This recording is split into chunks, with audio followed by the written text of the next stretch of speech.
आज पढ़ेंगे मुंडा जनजाति। इस जनजाति को इस जनजाति को कोल के नाम से जाना जाता है। याद रखिए, कोल के नाम से जाना जाता है। से जाना जाता है यानी कि मुंडा जनजाति को इस जनजाति को कोल के नाम से जाना जाता है। किसके नाम से जाना जाता है आपसे पूछ दिया जाए तो कोल के नाम से जाना जाता है। मुंडा जनजाति झारखंड की तीसरी सर्वाधिक जनसंख्या वाली जनजाति है। तो मुंडा जनजाति क्या है? तो मुंडा जनजाति झारखंड की तीसरी सर्वाधिक जनसंख्या वाली जनजाति है। जनसंख्या वाली जनजाति है। याद रखेंगे, मुंडा जनजाति क्या है? झारखंड की तीसरी सर्वाधिक जनसंख्या वाली जनजाति है। जनजातियों की कुल जनसंख्या में इनका प्रतिशत कितना है? 14.56। तो आपसे पूछ दिया जाए कि जनजातियों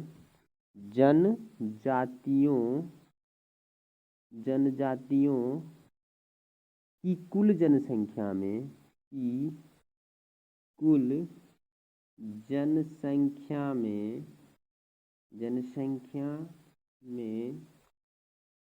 इनका प्रतिशत क्या है? इनका प्रतिशत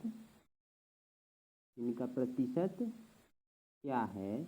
तो आपको याद रखना है कि जनजातियों की कुल जनसंख्या में यानी मुंडा जनजाति जो है उसका जनसंख्या में इनका प्रतिशत क्या है? तो इसका प्रतिशत है, आप याद रखेंगे, 14.56%। ठीक, तो ये हो गया। यानी जनजातियों की कुल जनसंख्या में इनका प्रतिशत क्या है? 14.56% है। मुंडा शब्द का शाब्दिक अर्थ क्या होता है? तो मुंडा शब्द का शाब्दिक अर्थ की बात की जाए तो शाब्दिक अर्थ इसका क्या होता है? मुंडा शब्द का सामान्य अर्थ या शाब्दिक अर्थ क्या होता है? या इसको बोल सकते हैं मुंडा शब्द का सामान्य अर्थ। इसका सामान्य अर्थ होता है विशिष्ट व्यक्ति। क्या बोल सकते हैं इसको? विशिष्ट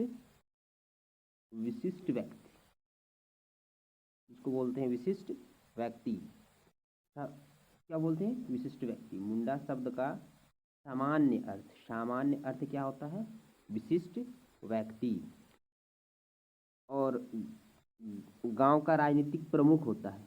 जो ये विशिष्ट व्यक्ति जो होता है क्या होता है? गांव का, याद रखेंगे, गांव का राजनीतिक प्रमुख होता है। राजनीतिक समझता है तो गांव का राजनीतिक होता है। गांव का राजनीतिक प्रमुख होता है। क्या होता है? गांव का राजनीतिक प्रमुख होता है। कौन? विशिष्ट व्यक्ति जो होता है। मुंडा शब्द का सामान्य अर्थ होता है विशिष्ट व्यक्ति, और जो विशिष्ट व्यक्ति होता है उसके क्या बोलते हैं जनजाति में है वो राजनीतिक प्रमुख होता है। मुंडा जनजाति में। मुंडा जनजाति का संबंध कहाँ से है? तो मुंडा जनजाति का संबंध प्रोटो एस्ट्रोलॉयड प्रजाति से है। आपसे पूछ दिया जाए कि मुंडा जनजाति का संबंध किस चीज से है, तो आप लिखेंगे मुंडा जनजाति का संबंध प्रोटो एस्ट्रोलॉयड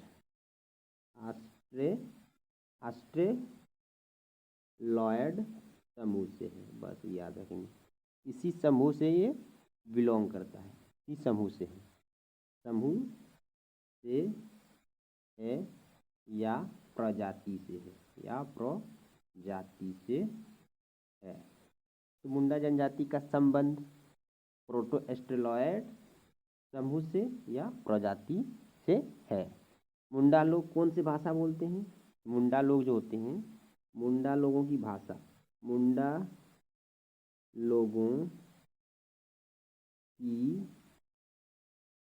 भाषा, तो इसका मुंडारी होता है, मुंडारी भाषा। आज देखेंगे मुंडारी, इनका भाषा है मुंडारी। ये मुंडारी भाषा बोलते हैं। कौन? मुंडा लोग जो होते हैं वो कौन से भाषा बोलते हैं? मुंडारी भाषा का प्रयोग करते हैं। भाषाई विशेषताओं के आधार पर क्या होता है, अगर इसके बारे में बोला जाए, इनका संबंध ऑस्ट्रो एशियाटिक भाषा परिवार से, यानी भाषा के आधार पर इनका संबंध अगर देखा जाए, भाषा के आधार पर, भाषा के आधार पर, भाषा के आधार पर इनका संबंध अगर देखोगे, इनका संबंध भाषा के आधार पर इनका संबंध को देखोगे तो ये है ऑस्ट्रो एशियाटिक। क्या है? ऑस्ट्रो एशियाटिक समूह से है। ऑस्ट्रो एशियाटिक, ऑस्ट्रो एशियाटिक परिवार, ऑस्ट्रो एशियाटिक परिवार से ये बिलोंग करता है। भाषा के आधार पर मुंडा जनजाति ऑस्ट्रो एशियाटिक परिवार से संबंध रखता है। मुंडा स्वयं को क्या बोलते हैं? आपसे पूछ दिया जाए मुंडा स्वयं को क्या बोलते हैं?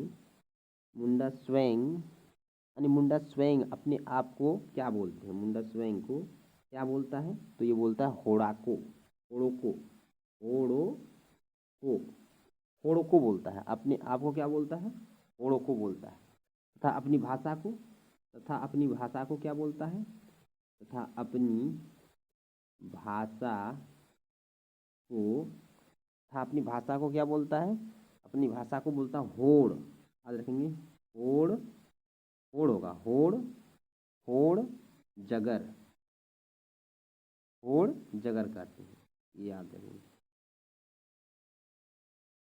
होड़ जगर कहते हैं। तो मुंडा स्वयं को होड़ों को बोलते हैं तथा अपनी भाषा को क्या बोलते हैं? होड़ जगर कहते हैं अपनी भाषा को। तो मुंडा जनजाति परंपरागत रूप से एक जगह से दूसरी जगह पर प्रवास करती है। याद रखिए, मुंडा जो जनजाति होते हैं वो एक जगह से दूसरी जगह पर प्रवास करती रही है, यानी एक जगह से दूसरी जगह पर अपना आवास को वो बनाते रहा है, कभी यहाँ तो कभी यहाँ।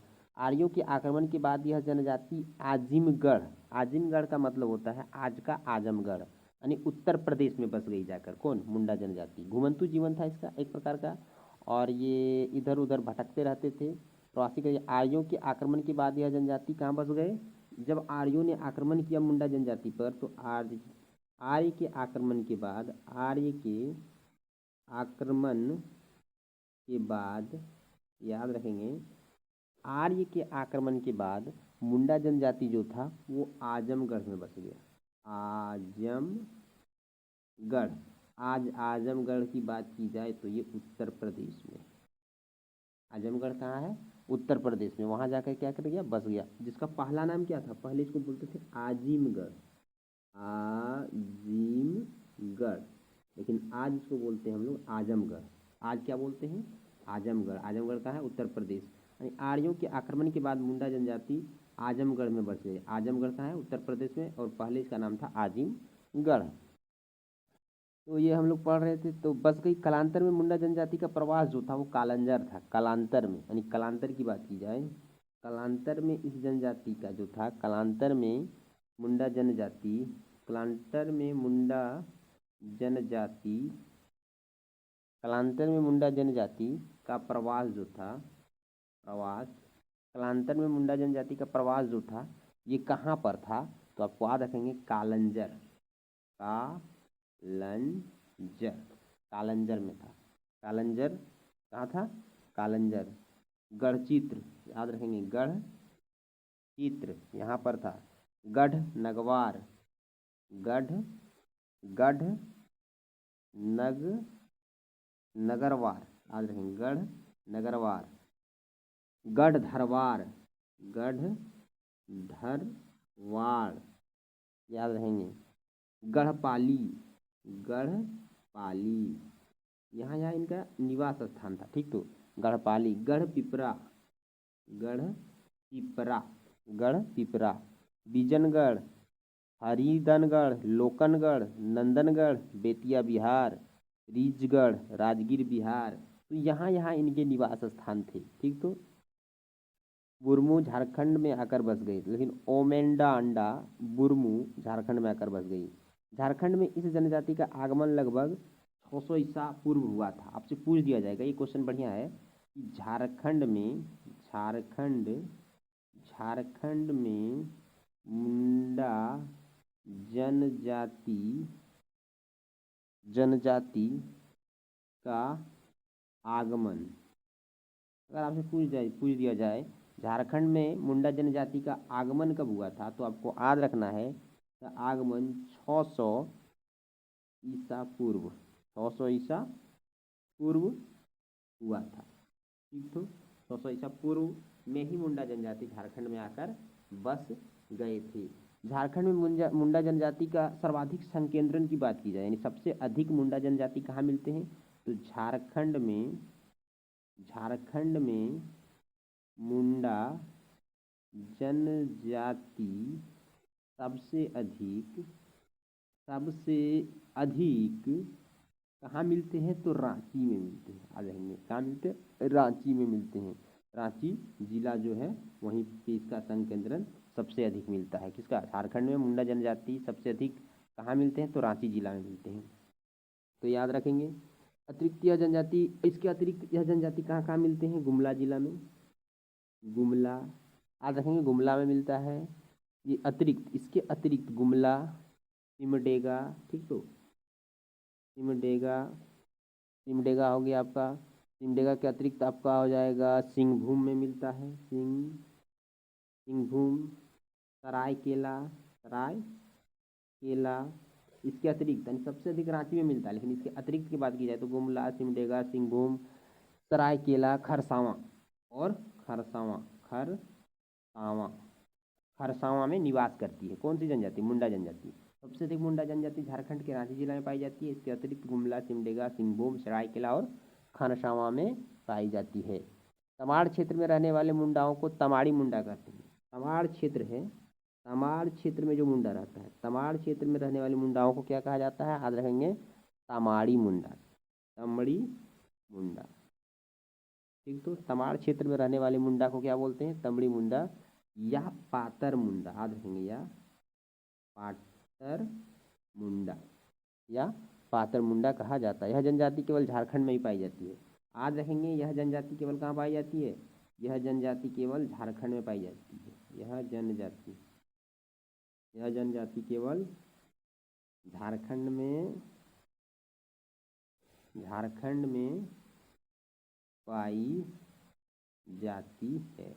यह जनजाति केवल झारखंड में पाई जाती है। कौन सी जनजाति, तो आपको याद रखना है मुंडा जनजाति केवल कहाँ पाई जाती है, झारखंड में। नोट कर लेंगे इसको, याद रखेंगे। मुंडा जनजाति केवल कहाँ पाई जाती है, अभी केवल झारखंड में पाई जाती है। वर्तमान समय में संचार साधनों के विकास के कारण यह जनजाति झारखंड के संलग्न राज्यों में भी कमोबेश संख्या में निवास करती है। अब आधुनिक जो देख रहे हैं हम लोग कि आधुनिक बन रहा है, संसाधन का विकास हुआ है, तो इसके कारण अनेक अलग अलग राज्यों में भी अब देखने को मुंडा जनजाति मिलते हैं। मुंडाओं द्वारा निर्मित भूमि को खूट कट्टी भूमि कहा जाता है। मुंडा द्वारा जो निर्मित भूमि होता है, याद रखेंगे, मुंडा द्वारा निर्मित भूमि को कौन सी भूमि कहा जाता है, तो आपको याद रखना है खूंट, ये रखेंगे खूट कट्टी कहा जाता है। खूट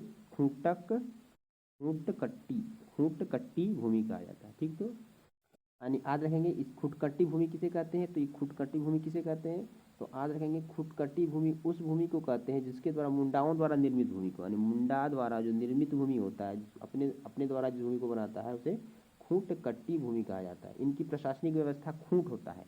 इनकी प्रशासनिक व्यवस्था को क्या बोलते हैं, खूंट। यानी मुंडाओं की प्रशासनिक जो व्यवस्था होता है उसको बोलते हैं खूंट बोलते हैं।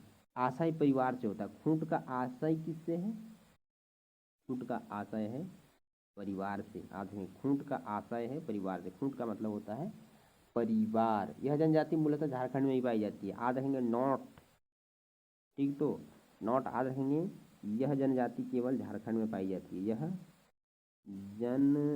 जनजाति केवल झारखंड में पाई जाती है। ठीक, तो ये झारखंड में पाई जाती है। राजखुशी विवाह, वर वधु की इच्छा सर्वोपरि। तो इसमें विवाह क्या क्या होता है, विवाह देख लेते हैं। बहुत तरह के विवाह होते हैं। तो राजखुशी विवाह होती है एक, राजी खुशी विवाह इसका मतलब होता है वर वधू की इच्छा, वर वधू की इच्छा सर्वोपरि, सर्वोपरि यानी वर वधू की इच्छा सर्वोपरि है तो उसे राजी और खुशी विवाह कहेंगे। दोनों राजी हो गया और खुशी से विवाह कर लिया, उसे कहते हैं वर वधू की इच्छा सर्वोपरि। यानी सबसे पहले वर वधू का, वर और वधू दोनों अगर इच्छा है और सर्वोपरि है वो दोनों, तो उसे कहते हैं राज खुशी विवाह। हरण विवाह होता है इसमें। एक दूसरा होता है हरण विवाह। हरण विवाह का मतलब होता है पसंद की लड़की का हरण करके विवाह। जो पसंद लड़की होती है, पसंद लड़की को हरण करके विवाह, हरण करके विवाह, ये होता है हरण विवाह। एक होता है सेवा विवाह, मुंडा में सेवा विवाह। सेवा विवाह का मतलब होता है ससुर के घर सेवा द्वारा वधू मूल्य चुकाया जाना। यानी ससुर के घर, ससुर के घर सेवा द्वारा, सेवा द्वारा वधू मूल्य चुकाया जाना, वधू मूल्य चुकाया जाना। यानी ससुर के घर सेवा द्वारा वधू मूल्य चुकाया जाना, उसे बोलते हैं सेवा विवाह। और चौथा होता है इसमें हठ विवाह। हठ विवाह, हठ विवाह का मतलब होता है वधू द्वारा विवाह होने तक वर के यहाँ बालक प्रवेश करके रहना। यानी वधू, इसमें क्या होता है, वधू द्वारा, वधू द्वारा विवाह होने तक, विवाह यानी वधू जो होगा उसका विवाह होने तक, छोटे में ही, बचपन में ही विवाह होने तक यहाँ बालात प्रवेश करके रहना, बालात प्रवेश करके रहना। यानी बालात प्रवेश करके रहना का मतलब होता है वधू द्वारा विवाह होने तक बालात मतलब होता है बालक के रूप में, यानी छोटे बच्चे के रूप में प्रवेश करके रहना, उसे बोलते हैं हम हठ विवाह। यानी जो लड़की होती है वो अपने ससुर के घर में जाकर क्या करता है, बचपन से ही वहाँ रहती है और वहीं पे उसका शादी कर दिया जाता है फिर उस लड़का से, तो इसे बोलते हैं हठ विवाह। इसका सामाजिक देखा जाए तो सामाजिक के बारे में, तो इसका सामाजिक अलग